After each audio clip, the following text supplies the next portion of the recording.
ప్రభు అయిన యేసుక్రీస్తు నామమున మీ అందరికీ వందనాలు తెలుపుచున్నాం. మరి ప్రభు మనల్ని యొక్క 8వ నెలలో చివరి ఆదివారంలో మనల్ని తీసుకుని వచ్చాడు.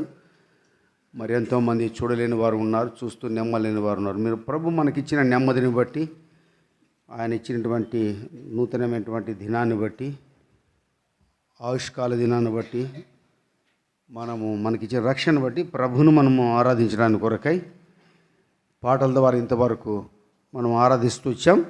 ఇప్పుడు వాక్య వెలుగులో మనం ప్రభును తనకు తిరిగి ఆరాధించినట్టుగా పరిశుద్ధమైన బైబిల్ గ్రంథంలోని యోహాను సువార్త మొట్టమొదటి 4వ అధ్యాయం 23-24 వచనాలు మనం అందరం కలిసి మనము బిగ్గరగా గట్టిగానే మేము చదువుకుందాం.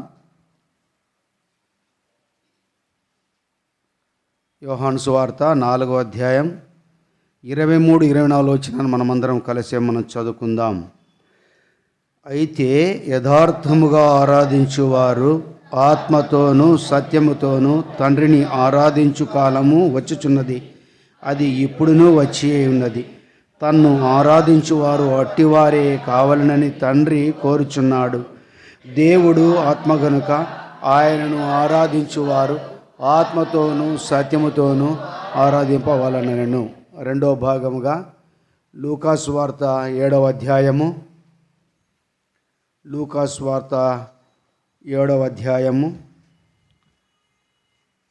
47వ వచనం మనమందరం కలిసే మనం చదువుకుందాం. లూకాసు వార్త 7వ అధ్యాయం 47వ వచనం అందరం కలిసి మనం చదువుకుందాం.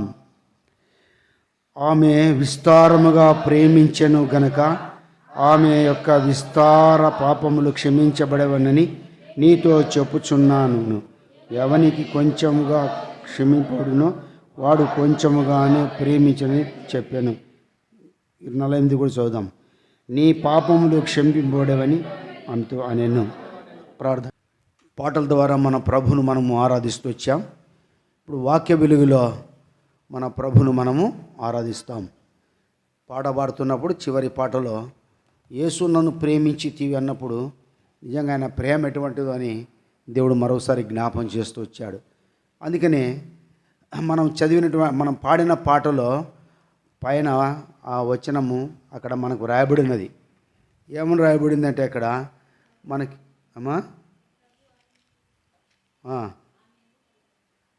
13వ వచనంలో మనము చదివినప్పుడు 7వ అధ్యాయం 13వ వచనంలో ప్రభువు ఆమెను చూచి ఆమె యందు కనికరపడి ఏడవద్దని ఆమెతో చెప్పి దగ్గరకు వచ్చి పాడెను ముట్టగా మోయిచున్న వారు నిలిచి. అంటే ఇక్కడ ప్రభు ఆమెను చూచి ఆమెది కనికరపడి అంతే. అంటే ఇక్కడ కనికరము ప్రభు ఆమెను చూచి అంటే ప్రభు నీ ఎడల నా ఎడల కనికరపడి.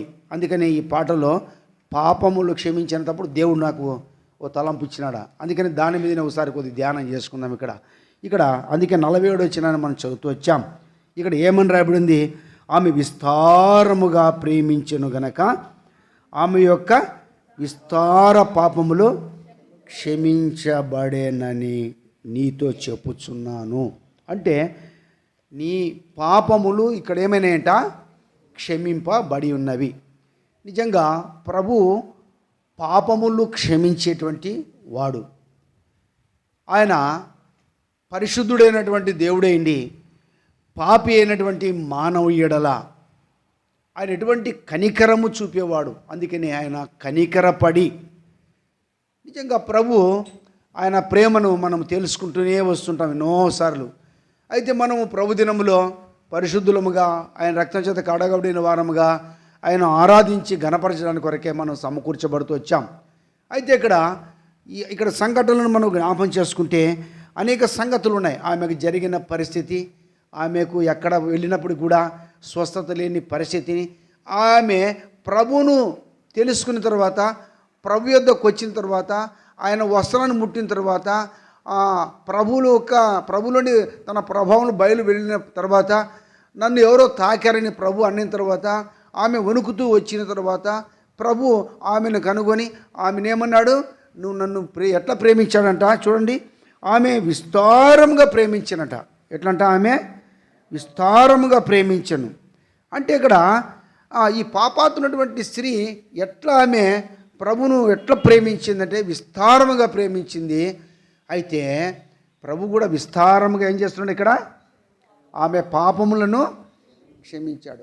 అంటే మనము ఒకప్పుడు ప్రభును ప్రేమించలేని వారము, ప్రభుకు దూరస్థులమైన వారము, ప్రభు ప్రేమను అర్థం చేసుకోలేని వారము, ప్రభును నిరాకరించిన వారము, మన జీవితాన్ని జ్ఞాపం చేసుకుంటే నిజంగా మనము ప్రభు సన్నిధికి రాలేని వారము, చీకటి సంబంధులము, అపవిత్రులము, మరణములు నిలిచిన వారం అని జ్ఞాపం చేసుకోవాలి.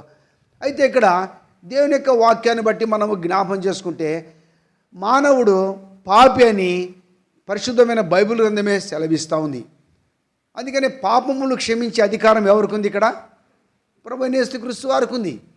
అందుకని ఇక్కడ మనము జ్ఞాపం చేసుకుంటే కీర్తనకారుడు ఏమంటాడు, 103వ కీర్తన ఒక్క మాట మనం జ్ఞాపం చేసుకుందాం. ఇక్కడ మనకు ఆలోచన చేద్దాం. ఇక్కడ విషయాన్ని మనం తెలిసిన భాగము పదే పదే మనం చదువుతుంటాం. 103వ కీర్తనలో, కీర్తన గ్రంథము 103వ అధ్యాయము చూడండి 10వ వచనం చదవండి గట్టిగా గురు.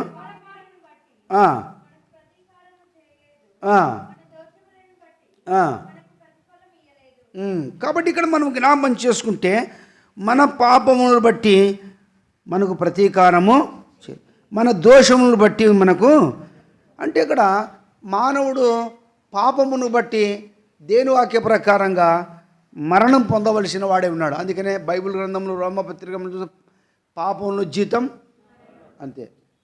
అంటే పాపానికి ఏముందంట? జీతం. పాపానికి ఏంటంటే జీతం మరణం. పాపానికి జీతం మరణం. మానవుడు భూమి మీద చేసేటువంటి ప్రతి వృత్తిని బట్టి జీతం పొందుతాడు, కూలీ పొందుతాడు, ఏదో బహుమానం పొందుతాడు. అయితే మానవుడు మరి చేసిన పాపమునకు జీతం మరణం. అంటే మరణం అంటే ఎవరికైనా ఇష్టం ఉందా? ఎవరికైనా ఇష్టం ఉందందామా? ఇక్కడ కూర్చున్న వాళ్ళకు నాకు మరణం అంటే నాకు ఇష్టం అనే వాళ్ళు ఎవరైనా ఉన్నారా? ఎవరు కూడా లేరు ఇక్కడ. కాబట్టి మరణం అనేది ఎంత భయంకరమైందంటే ప్రతి ఒక్కరు బ్రతకాలనే ఆశిస్తారు, కానీ మరణం పొందాలని ఎవరు కూడా కోరుకోరు. మరి మరణము, మరణ శాసనమును రాసినటువంటి వాడు దేవుడే. ఎందుకు దేవుడు ఈ మరణ శాసనం రాశాడు? ఎందుకు ఈ మరణం వచ్చింది అంటే యోహాను రాసిన మొదటి పత్రిక 3వ అధ్యాయము 4వ వచనం ప్రకారంగా పాపము చే ప్రతివాడు ఆజ్ఞ అతిక్రమించను, ఆజ్ఞ అతిక్రమమే. కాబట్టి ఇక్కడ ఆజ్ఞ అతిక్రమమే పాపము. అంటే ఈ ఆజ్ఞ అతిక్రమించిన వాడు మన మూల పురుషుడు, మొట్టమొదటిగా ఆదామని మనం జ్ఞాపకం చేసుకుంటున్నాం. ప్రతిసారి ఎవరు వచ్చినా ఆదాము తీసుకొచ్చి ముందు పెడతాం. ఎందుకంటే ఒక చెడు చేసినా, ఒక మంచి చేసినా ఒక వ్యక్తిని మనం ముందు ఉంచుకుంటాం. మంచి విషయాన్ని కూడా మనం జ్ఞాపం చేసుకుంటాం, చెడు విషయాన్ని కూడా మనం జ్ఞాపం చేసుకుంటాం. ఎవరైనా మనకు మేలు చేస్తే ప్రతిసారి జ్ఞాపం చేసుకుంటాం, ఎవరైనా మనకు కీడు చేస్తే ప్రతిసారి మనం జ్ఞాపం చేసుకుంటాం. ఇక్కడ ఆదాము చేసినటువంటి పాపము ఆజ్ఞాతిక్రమం, ఆజ్ఞాతిక్రమము పాపము, పాపను జీతం మరణము. ఈ మరణం ఇప్పుడు అతని వరకే మరి అక్కడ ముగించబడింది అంటే కాదు, అట్లా కాదు ఇది. కాబట్టి ఈ మరణం అందరికీ సంభవించింది, సంప్రాప్తమైనట్టుగా దేవుని వాక్యం రాయబడింది. అయితే ఇప్పుడు ఈ పాపమును బట్టి ఒక్కసారి మనము జ్ఞాపం చేసుకుంటే, అందుకనే దేవుడు ఈ మరణాన్ని ఇక్కడ రాసినట్టుగా మనం చూస్తున్నాం. మానవుడికి మరణం దేవుడు నియమించలేదు. మానవుడు పరిశుద్ధుడని బైబిల్ గ్రంథం సెలవిస్తోంది. ఆదాము దేవుని కుమారుడని రాయబడింది. అయితే ఆదాము ఎప్పుడైతే ఆజ్ఞ అతిక్రమిస్తూ వచ్చాడో వెంటనే పాపమును కలిగిన వాడిగా ఉన్నాడు. కాబట్టి ఆత్మీయ గుడితనంలోనికి వెళ్ళిపోయాడు, అంధత్వంలోనికి వెళ్ళిపోయాడు, దేవుని చూసేదాన్ని పోగొట్టుకున్నాడు. నేను నీకు ఆజ్ఞాపించిన వృక్షఫలములు నువ్వు తింటివి గనక నువ్వు నిత్యంగా చచ్చెదవని దేవుడు నరునికి ఆజ్ఞాపించాడు. అందుకని మానవుడు మరణములో నిలిచున్నాడు. మానవుడు ఎక్కడ నిలిచున్నాడట? మరణములో నిలిచున్నాడు. జీవిస్తున్నాడు కానీ మరణములో నిలిచున్నాడు మానవుడు. మరణం వెంటాడుతుంది మానవుడు. కాబట్టి మానవుని మరణం వెంటాడుతున్న పరిస్థితిని బట్టి మానవుడు ఎన్నో రకాల ప్రయత్నాలు చేస్తున్నాడు. తను కాపాడుకోవడానికి కొరకై, తను తాను భద్రపరచుకోవడానికి కొరకై. నిజంగా ఈనాడు నిజంగా మనం ఒక గురి కలిగిన వారముగా మనల్ని సృష్టించినటువంటి చున్నాం. ఒకవేళ పాపములకు విమోచన అనేది మనము కలిగిన వారంగా లేకుంటే మనం ఇక్కడ కూర్చుండే వారం కాదు. ఎంతో దౌర్భాగ్యులముగా లోకములో మన ఇష్టానుసారంగా మనం నచ్చిన విధానంగా మనం నడుచుకునేవారం. అయితే దేవుడు మనను కనికరించాడు, దేవుడు మనల్ని ఎడల కృప చూపాడు, దేవుడు మన ఎడల జాలిపడ్డాడు. అందుకని ఈనాడు మనము రక్షించబడిన వారంగా మనం ప్రభు సన్నిధికి వచ్చి కూర్చున్నాం. అందుకని కీర్తనకాడు అంటాడు 66 అధ్యాయంలో ఒక మాట అంటాడు 4వ వచనంలో. అక్కడ ఏమని రాయబడింది? 60 సర్వలోకము నీకు నమస్కరించి నిన్ను కీర్తించును. కాబట్టి ఇక్కడ దేని వాక్యం సెలవిస్తుంది? సర్వలోకము నీకేం చేస్తుందంట? నమస్కారం. మొదటి వచనంలో ఏం రాయబడింది? ఇక్కడ సర్వలోక నివాసులారా చాలు, దేవుని గూర్చిన సంతోష గీతము పాడుడి. కాబట్టి దేవుడిని గురించి సంతోష గీతము పాడేటట్టుగా దేవుడు మననోడు తన స్తుతి గీతము నుంచిన వాడిగా దేవుడు చేయడానికి ఇష్టపడ్డాడు. ఒక పాపి అయినటువంటి మానవుని లేదా అపరాధి అయిన మానవుని దేవుడు ఎట్లా ప్రత్యేకించుకున్నాడో మనం ఇక్కడ చూడవచ్చు. అందుకని ఇశ్రాయేలు ప్రజలు ఆ మాట పలుకుతూ వచ్చారు. 5వ వచనంలో ఆయన ఆశ్చర్యకారం చూడరండి అంటున్నారంట. అక్కడ ఏం కార్యాలంట? దేవుడు చేసిన ఆశ్చర్య కార్యములు. కాబట్టి మన ఎడల చేసిన ఆశ్చర్య కార్యములు. కాబట్టి ఇశ్రాయేలు ప్రజలు చేసిన ఆశ్చర్య కార్యములు మనము వారి పాపం నుండి వాళ్ళు మరణం పొందవలసిందే. కానీ దేవుడు అబ్రహాం ఇచ్చిన వాగ్దానం బట్టి వాళ్ళని విమోచించాడు. వారి కొరకు సముద్రాన్ని పాయలుగా చేస్తూ వచ్చాడు. వారు అదే ఆశ్చర్యం. నిజమే, ఇవి ఆశ్చర్యమే. సముద్రం పాయలు కావడం ఆశ్చర్యమే. కాబట్టి ఇక్కడ మన విషయంలో దేవుడు మన పాపములు ప్రాయశ్చిత్తం కలిగడానికి ఆయన చేసిన ఆశ్చర్యకరం. అందుకని ఆయన ఆశ్చర్యకరుడు అంట. అయితే ఇప్పుడు పాపమును బట్టి మనం మరణం పొందవలసిన వారి ఉన్నాం. అయితే పాపను జీతం మరణమైనప్పుడు దేవుడు మన ఎడల చేసిన గొప్ప కార్యములు. యెహోషువ గ్రంథం ఏమి సెలవిస్తుంది? 7వ అధ్యాయం ఒక మాట చదవండి. యెహోషువ గ్రంథం 7వ అధ్యాయం 20వ వచనం ఒక మాట చదవమ్మా. యెహోషువ గ్రంథం 7వ అధ్యాయం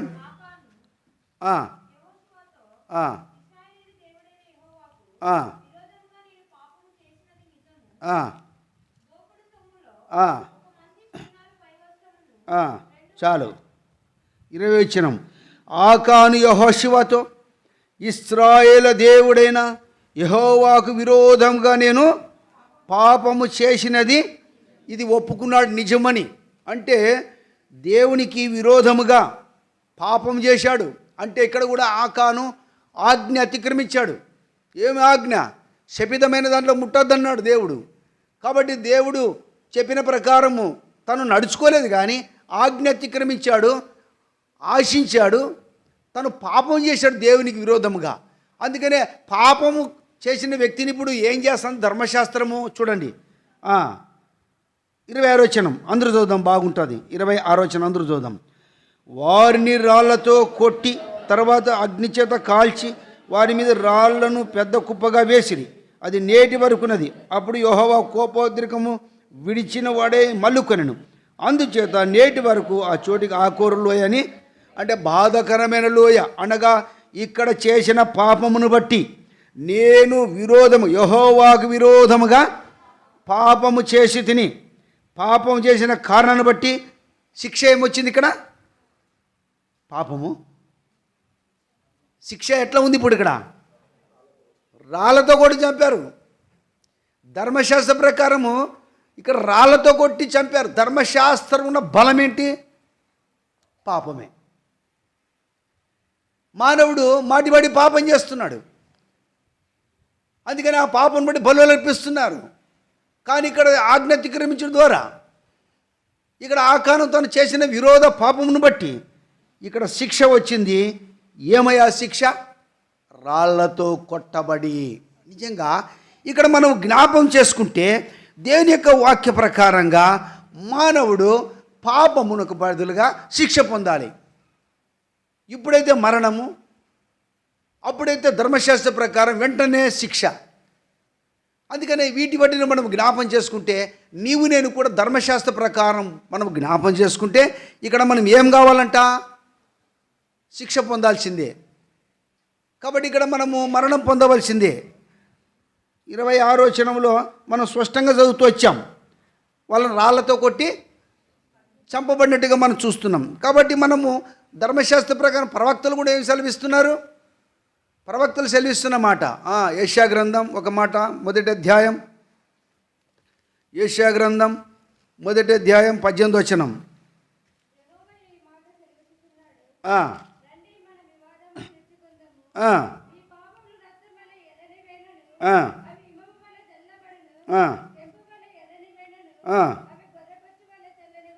కాబట్టి ఇక్కడ యెహోవా ఈ మాట సెలవిస్తున్నాడు, రండి మన వివాదము తీర్చుకుందాం. మన వివాదము దేవునికి మానవునికి వివాదం.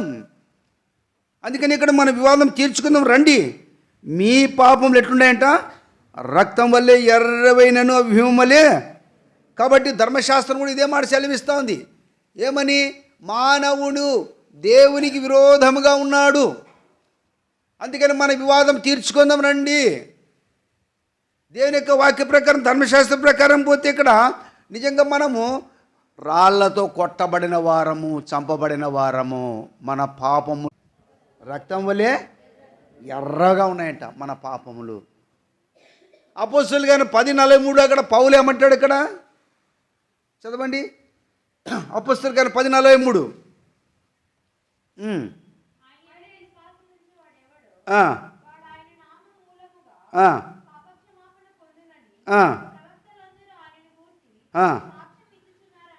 కాబట్టి ఇక్కడ ప్రవక్తలందరూ ఆయన గురించి ఏమని సాక్ష్యం ఇస్తున్నారు? ఆయన యందు విశ్వాసం ఉంచువాడెవడో ఆయన నామం మూలముగా పాపక్షమాపణ పొందును. అంటే ధర్మశాస్త్ర ప్రకారం పోతే చావలసిన వారే ఉన్నాం. ప్రభువైన యేసుక్రీస్తును బట్టి మనం విశ్వాసం ఉంచడం ద్వారా మనం ఏమైనా ఇక్కడ రక్షించబడ్డాం. ఆయనందు విశ్వాసం ఉంచువాడెవడో ఆయన మూలంగా ఏం జరిగింది? ఇక్కడ పాపక్షమాపణ. అంటే ఆ పాపాత్మైనటువంటి స్త్రీ ప్రభు దగ్గరకు వచ్చినప్పుడు ప్రభు ఆమెను కనికరించి, అమ్మ నీ విస్తారమైన పాపములు ఏమైనా ఇక్కడ క్షమించబడినాయండి. అంటే విస్తారమైనటువంటి పాపం, ఆమె ఎంతో విస్తారమైనటువంటి పాపములు చేస్తూ వచ్చింది. ఆమె పాపాలు ఆమెకు తెలుసు, నా పాపాలు నాకు తెలుసు, నీ పాపములు నీకు తెలుసు, ఎవరి పాపములు వాళ్ళకి తెలుసు.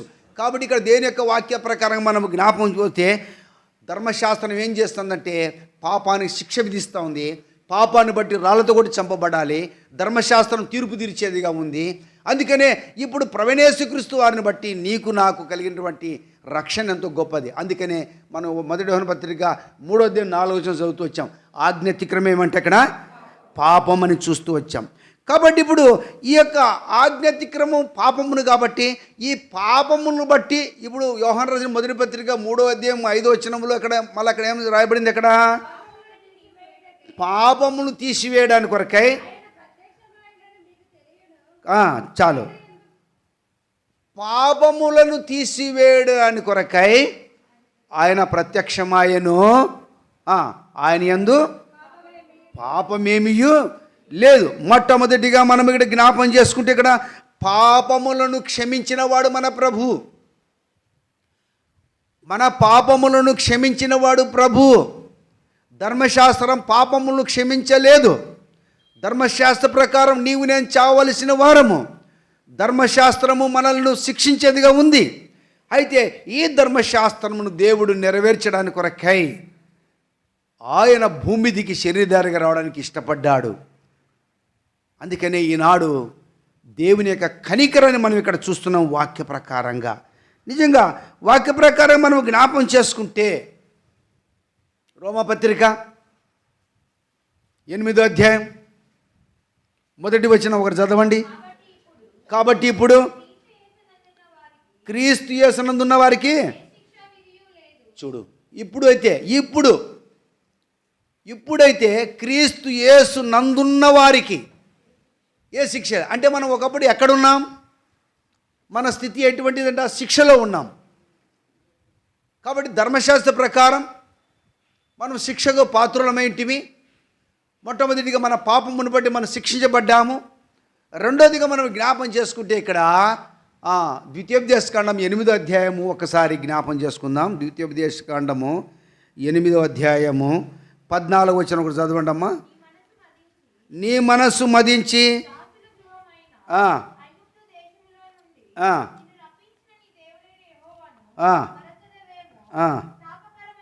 చాలు.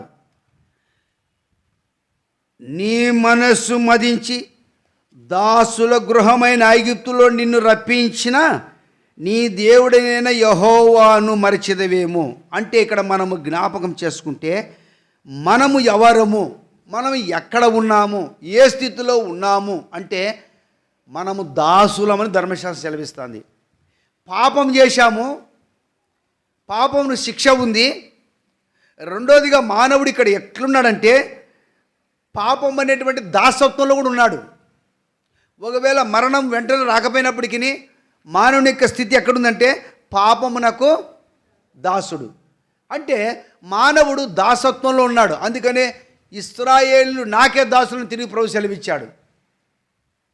అంటే ఇశ్రాయేలు పాపముని దాసత్వంలో ఉన్నప్పుడు దేవుడు వారిని విమోచనానికి ఇష్టపడి వారిని తన పిల్లలుగా చేసుకోవడానికి ఇష్టపడి ఇశ్రాయేలు నాకే దాసులని దేవుడు చెప్తూ వచ్చాడు. అయితే ఇక్కడ బట్టి మనం జ్ఞాపం చేసుకుంటే నిర్గమకాండంలో మనం జ్ఞాపం చేసుకుంటే మొదటి అధ్యాయంలోనే ఇశ్రాయేలు ప్రజలు ఐగుప్తులో ఎక్కడున్నారంట, దాసత్వంలో ఉన్నారని దేవుని వాక్యం సెలవిస్తూ ఉంది. అంటే ఇశ్రాయేలు ప్రజలు దాసత్వంలో ఉన్న కారణాన్ని బట్టి మానవుడు దాసత్వంలో నుండి విడుదల పొందలేని వాడిగా ఉన్నాడు. కాబట్టి ఇక్కడ ఈ దాసత్వం అనేది మానవుని ఏం చేస్తుందంటే నిజంగా శిక్షించేదిగా ఉంది. వాళ్ళు దాసత్వంలో ఉంటే మౌనంగా ఉన్నారు. అక్కడ ఇశ్రాయేలు ప్రజలు ఐగుప్తులో దాసత్వంలో ఉన్నారు, కానీ వాళ్ళను ఐగుప్తులు మౌనంగా ఉంచారు. అక్కడ ఏం చేస్తున్నారు, వాళ్ళతో కఠినమైన సేవ చేస్తున్నారు. వారు కఠినమైన సేవ చేస్తూ వారు దాసత్వంలో ఉంటూ వారు ఇబ్బందులు ఉన్నారు. అందుకనే ప్రభు అన్నాడు, వారు మూలుగులు నేను విని ఉన్నాను, వారు మొర నా యొద్దకు చేరి ఉన్నది, నేను అందుకే పరలోకం నుండి భూమి మీద దిగి వచ్చానంటాడు. ఎవరితో? మోషేతో అంటాడు దేవుడు. అంటే ఎంత బాధ ఉంటే వాళ్ళు ప్రభువుకు మొరపెట్టారని మనం గమనించాలా. అంటే ఇక్కడ మనం గమనించాలా, పాపమును బట్టి మానవుడు రెండో దాసత్వంలోకి వెళ్ళిపోతాడు. ఏదో రకం దాసత్వం నెమ్మది లేనప్పుడు డబ్బు లేకనో ఇంకో రకనో త్రాగుడుకో తిండికో దొంగతనానికో మోసానికో ఎన్నో రకరకాల వాటికి ఏమవుతున్నాడు, ఇక్కడ మానవుడు దాసుడైపోతున్నాడు. అంటే ఈ పాపం అనేది ఏం చేస్తుందంటే దాసత్వంలోని తీసుకుని వెళ్తుంది. అందుకనే వారు ఐగుప్తులో దాసత్వంలో ఉన్నటువంటి కారణాన్ని బట్టి ఇక్కడ ఏం జరుగుతుంది అనేది మనం చూస్తున్నాం. అందుకని ఇక్కడ ఎఫ్ఎస్సి రాసిన పత్రిక మొదటి అధ్యాయం ఒక్కసారి జ్ఞాపం చేసుకుందాం. ఎఫ్ఎస్సి రాసిన పత్రిక మొదటి అధ్యాయము 4వ వచనం చదవమ్మ గురు.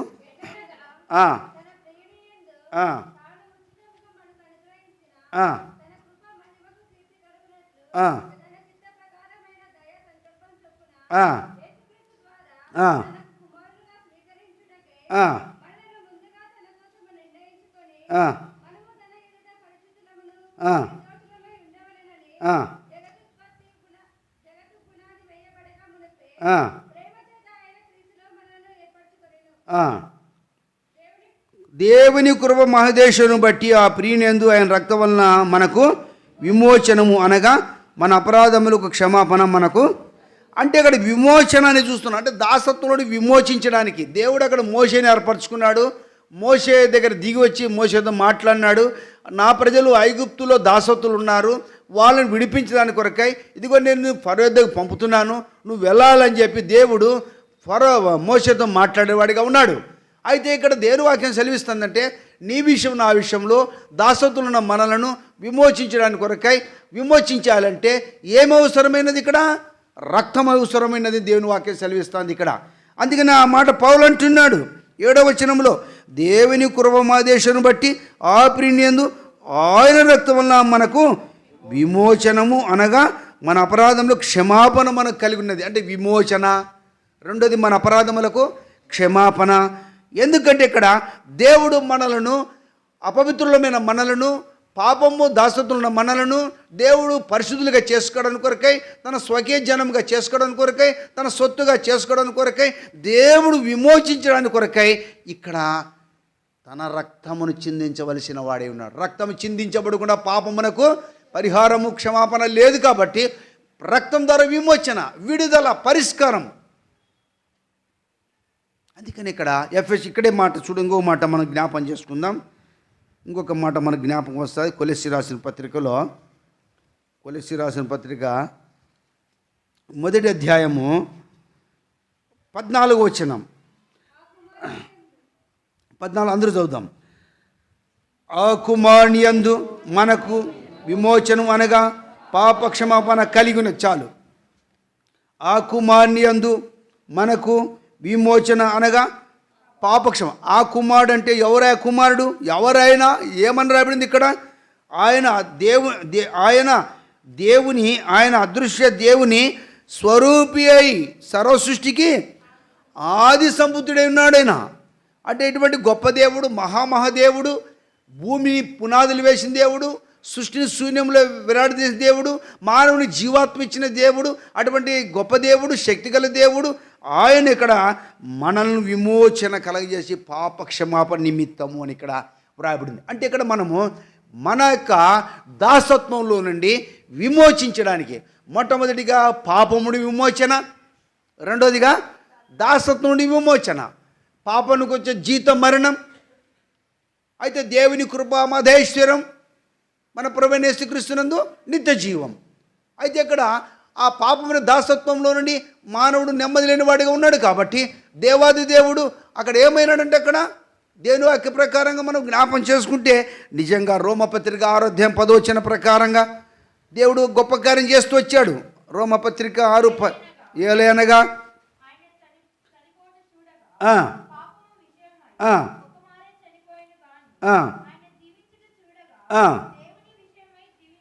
కాబట్టి ఇక్కడ పాప విషయమై, నీ విషయం, నా విషయమై మనం విమోచించడానికి కొరకే, ప్రత్యేకించడానికి కొరకై దేవుడు మన ఎడల చూపినటువంటి తన కనికరము, నిజంగా ఆయన మన నిమిత్తం తన రక్తమును చిందించి పాపం విషయం ఒక్కసారి పరిహారం చేస్తూ వచ్చాడు. ఆనాడు మాటి మాటికి కోడలను అర్పించి ఆ రక్తమును చిందించడం వల్ల మానవుడు శుద్ధీకరించబడి మరలా పాపం చేస్తూ వచ్చాడు.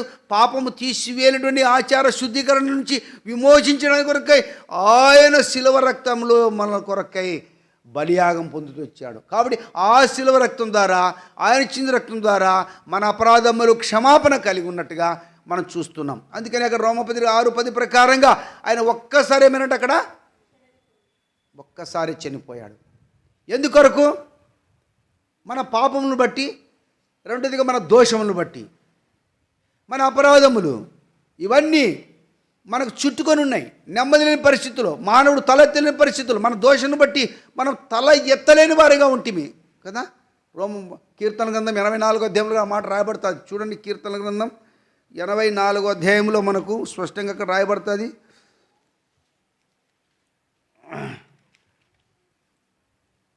84వ అధ్యాయములో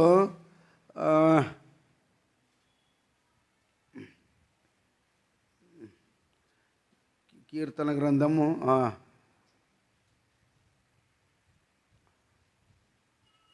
ఇంకోసారి రాయబడింది, మన దోషములు తలకు మీదుగా. చూడు,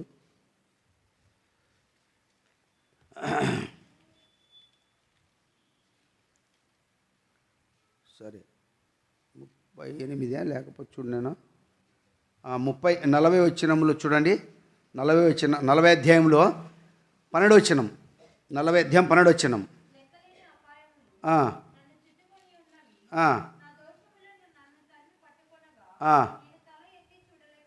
38 అధ్యాయంలో కూడా 4వ వచనంలో అక్కడ ఇంకో మాట రాయబడింది. 38 4వ వచనం, నా దోషములు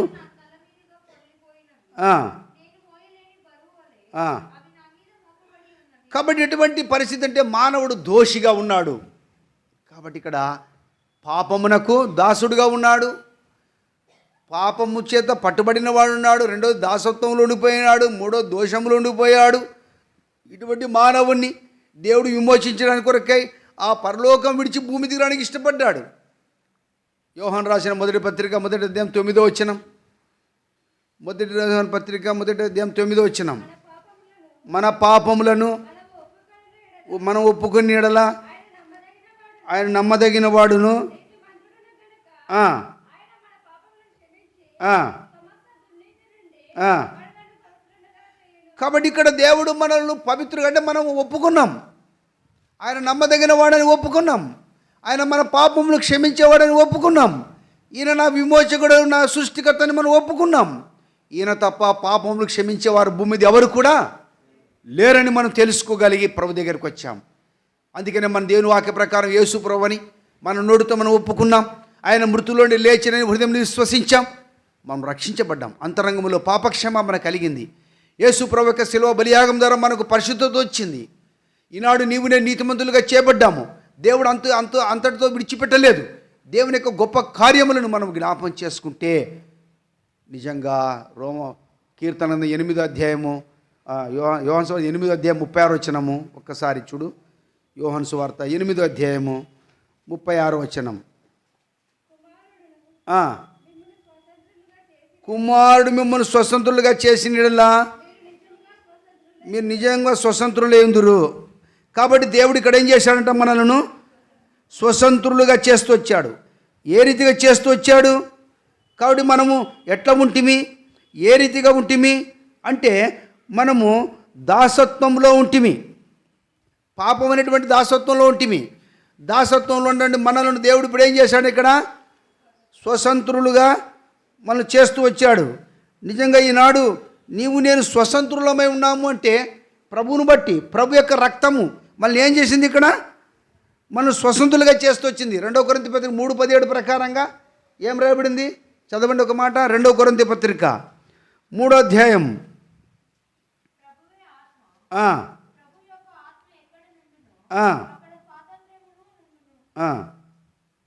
కదా, ప్రభువు ఆత్మ ఎక్కడుండునో అక్కడ ఏముందంట, స్వాతంత్రం ఉంది. కాబట్టి మన దేవుడు మన స్వతంత్రులుగా చేశాడు, తన స్వకీయ సంపత్తిగా చేశాడు. యెహోవాను నేను మార్పు లేని వాడను, యాకోబు సంతతిని మీరు లయం కాకుండా మేము రక్షించుకున్నాను, నా సొత్తుగా చేసుకున్నాను, నా ప్రజగా చేసుకున్నాను, నా సొత్తు, నా ప్రజ, నా జనము. దేవుడు మనల్ని ఏర్పరచుకున్నాడు, ప్రత్యేకించుకున్నాడు. నిజంగా దేవుని కార్యాలు రోమపత్రిక 6వ అధ్యాయం 6వ వచనంలో మనం గమనిస్తే చూడండి, ఏలయనగా మనమికను పాపమునకు దాసులము కాకున్నట్లు, పాప శరీరాక నిరతం ఉన్నట్లు. కాబట్టి ఇప్పుడు దేవుడు మన ప్రాచీన స్వభావం నుంచి విమోచించడానికి ఆయన సిలువ వేయబడ్డాడు. మనం కూడా ఆ సిలువ కార్యం ద్వారా విమోచించబడ్డాం. అంటే దాసత్వం నుండి దేవుడు మళ్ళీ ఇప్పుడు ఏం చేశాడు, విమోచించాడు. ఇప్పుడు స్వతంత్రులుగా చేశాడని ఇక్కడ మనం 2 కొరింథీ పత్రిక మనం చూస్తూ వచ్చాం. 2 కొరింథీ పత్రికలో ఈ మాట మనం చూస్తూ వచ్చాం. కాబట్టి ఇప్పుడు నీవు నేను ఇప్పుడు ఎవరము, స్వతంత్రులం, దాసులమా? ఎవరైనా ఇంకా దాసంలో ఉన్నారా? పాపమని దాసత్వంలో ఉన్నారా? పాపంలో పట్టుబడి ఉన్నారా? దోషములో పట్టుబడి ఉన్నారా?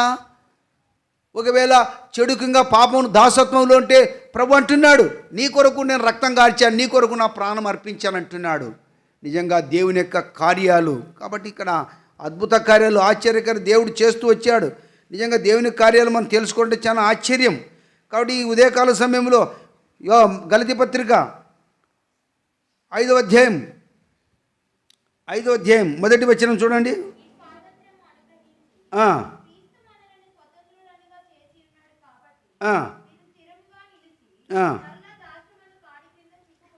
13వ వచనం. సహోదరులారా, అందరూ చూద్దాం. సహోదరులారా, మీరు స్వతంత్రులుగా ఉండుటకు పిలువబడితిరి. అయితే ఒక మాట, ఆ స్వాతంత్రం కార్యక్రియలను హేతువు చేసుకొనక ప్రేమ కలిగిన వారే ఒకడొకడు దాసులే. కాబట్టి దేవుని వాక్యం సెలవిస్తుంది ఇక్కడ దేవుడు ఎట్లా మనల్ని స్వాతంత్రంగా చేస్తూ వచ్చాడు. కాబట్టి మనం ప్రత్యేకించాడు. కాబట్టి మనం స్థిరంగా ఉండాలి. దాసత్వంలో దాసత్వం కాడి కింద వెళ్ళకూడదని దేవుని యొక్క వాక్యం స్పష్టంగా సెలవిస్తూ ఉంది. అయితే మనం ప్రేమ కలిగిన వారే ప్రభును ప్రేమించినట్టుగా ఈ ఉదయకాల సమయంలో మన ప్రభును తనివి తిరగ మనం ఆరాధించాలి.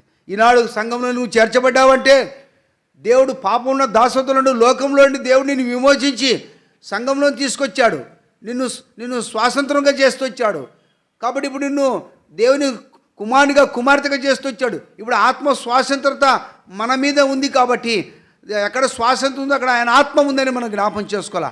ఇప్పుడు నీవు నేను ఆత్మ స్వభావం కలిగిన వారమని గమనించాలా. ఈ ఉదయకాల సమయంలో ఈ మాటలు మనము జ్ఞాపం చేసుకొని ఏముంటామో, ఒకప్పుడు ఏ రీతిగా ఉంటామో, ప్రభు మనల్ని ఎట్లా కనికరించాడో, విస్తారముగా మనం కూడా పాపం చేసిన వారం, విస్తారమైనటువంటి జీవితంలో చెడు కలిగిన వారం, అటువంటి మనల్ని మన ప్రభు ఇక్కడ ఏం చేశాడంట, విస్తారంగా ప్రేమించాడు.